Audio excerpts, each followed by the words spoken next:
ఇక ఏపీలో మహిళల కోసానికని చెప్పి మళ్ళొక శుభవార్త చెప్పిందయ్యా కూటమి సర్కారు.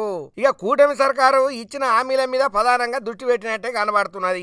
ఆల్రెడీ తల్లికి వందనం అనే పథకం పైసలను కూడా పంపిణీ చేసిళ్ళు. ఇక ఈ క్రమంలో తొందరలో ఇంకో పథకాన్ని ప్రారంభన చేసేందుకు రెడీ అవుతున్నదయ్యా కూటమి సర్కారు. అందులో భాగంగానే మహిళలకు చెప్పినటువంటి శుభవార్త వాళ్లను మత్తు సంబరంలో ఉండేటట్టు చెప్తున్నది. ఇక 18 సంవత్సరాలు నిండిన మహిళల ఖాతాలల్లో దగ్గర 18,000 రూపాయల వరకు జమ చేసేందుకు రెడీ అవుతున్నది.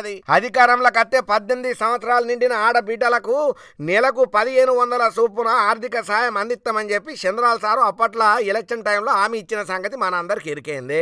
ఇక ఇప్పుడు ఆ హామీని అమలు చేసేటట్టుగా దృష్టి గట్టిగానే పెట్టిండు సీఎం చంద్రాల సారు. ఇక ఈ ఏడాది కంటే సంక్షేమ పథకాలు అమలు చేస్తున్న టైంలల్లా ప్రతి మహిళ ఖాతాలల్లా ఆడబిడ్డ నిధి జమ చేసేందుకు నిర్ణయం తీసుకున్నట్టుగా సమాచారం అయ్యా. ఇక మహిళా సాధికారిత మహిళా అభివృద్ధికి పెద్దపీట వేసుకుంటా కూటమి సర్కారు ఆడబిడ్డ నిధి అనే పథకంలో పైసలను జమ చేయబోతున్నదట.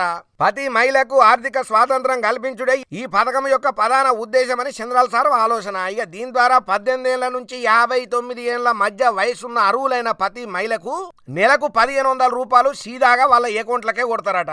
ఇక సీఎం సారు దీన్ని రాష్ట్ర వ్యాప్తంగా అమలు చేయాలని భావన గట్టిగానే చేస్తున్నాడు. మహిళలకు ఆర్థికంగా మద్దతు ఇచ్చుడే ప్రధాన లక్ష్యమని చంద్రాల సార్ చెప్తున్నాడు. ఇక కూటమి సర్కార్ వచ్చిన తర్వాత సూపర్ 6 పథకాలలో ఆడబిడ్డ నిధి పథకం కూడా ఒకటన్నట్టు. ఇక ఇది అమలు అయ్యేటట్టుగా తొందరగా పనులను వేగవంతం చేయాలని చెప్పి అధికారులకు దిశానిర్దేశం ఆర్డర్లను పాస్ చేసిండయ్యా చంద్రాల సారు.